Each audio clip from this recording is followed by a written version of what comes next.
Ассалям алейкум. Бүгін осындай керемет сүзбелі ПП рецепті бірге жасайық.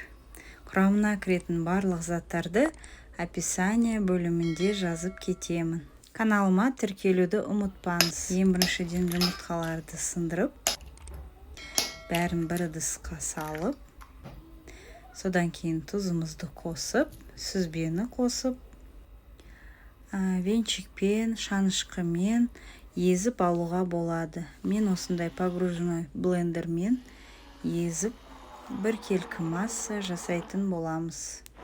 Сүзбені жақсы көретін жандарға міндетті түрде жасап көруіңізге кеңес беремін. Енді айранымызды қосып, жақсылап араластырып,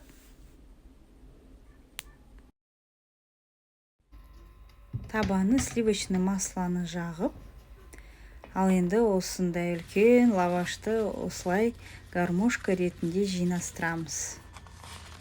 Дайын болған сұйық массаны лаваштың үстінен құйып, кішкене тегістеп қоямыз.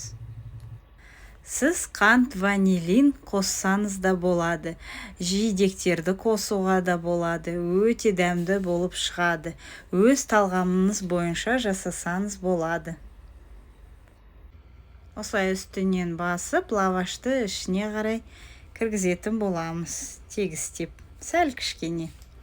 Ал енді үстіне осылай сливочный масланы салып қоямыз. 180 градуста 40 минут пісіріп, содан кейін осылай үстін жауып, 30 минуттай тұрса, суып, керемет болып шығады. Бұл тағам гагаузское блюдо кыырма деп аталады. Сіз де міндетті түрде жасап, жанұяларыңызды қуантыңыз.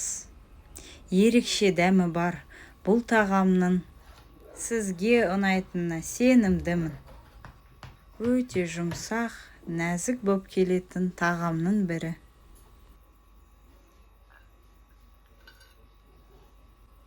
Қараңыздар, пирогқа ұқсайды, керемет слойка сияқты болып шығады. Бұл тағамды жесеңіз, салмақ қоспайсыз. Ал еңбегімді бағалап, лайк басып, комментария жазып, қолдап, тіркелуді ұмытпаңыз.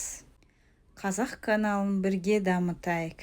Келесі видеода аман саулықпен кездескенше сіздермен болған Алия.